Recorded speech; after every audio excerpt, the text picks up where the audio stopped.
Market trend मध्ये असल्यावर आपल्याला प्रॉफिट होतो का साईडवेज मध्ये असल्यावर आपल्याला प्रॉफिट होतो? आता ट्रेंड मध्ये मार्केट असलेलं आपण कसं ओळखायचं आणि साईडवेज मध्ये मार्केट असलेलं आपण कसं ओळखायचं मी तुम्हाला स्क्रीनवरती दाखवतो.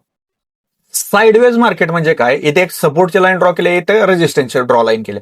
आता एक्झाम्पल, मार्केट सपोर्ट ही ब्रेक करत नाही आणि रेजिस्टन्स ही ब्रेक जर करत नसेल आणि मार्केटची मुवमेंट जर अशी होत असेल तर ह्याला म्हणायचं आपण साईडवेज मार्केट चालू आहे. साईडवेज मार्केटमध्ये भरपूर लोकांचे स्टॉप लॉस हिट होतात. आणि आता मी तुम्हाला मार्केट ट्रेंड मध्ये असल्यावर कसं मार्केट चालू होतं मी तुम्हाला दाखवतो. मार्केट जर ट्रेंड मध्ये असेल तर मार्केट आता सध्या जर डाऊन ट्रेंडला जर मार्केट चालू झालं असेल तर लोअर लो मारत मार्केट डाऊन ट्रेंडला जातं. आणि जर मार्केट जर अप ट्रेंडला असेल तर मार्केट हायर हाय मारत मार्केट वरच्या दिशेने जातं. ट्रेंडमध्ये मार्केटमध्ये आपल्याला पैसा बनतो. पण जर मार्केट जर साईडवेजला असेल, जर अशा पद्धतीने मार्केट जर असेल तर ह्यामध्ये जास्त स्टॉप लॉस हिट होण्याचे प्रमाण जास्त असतात.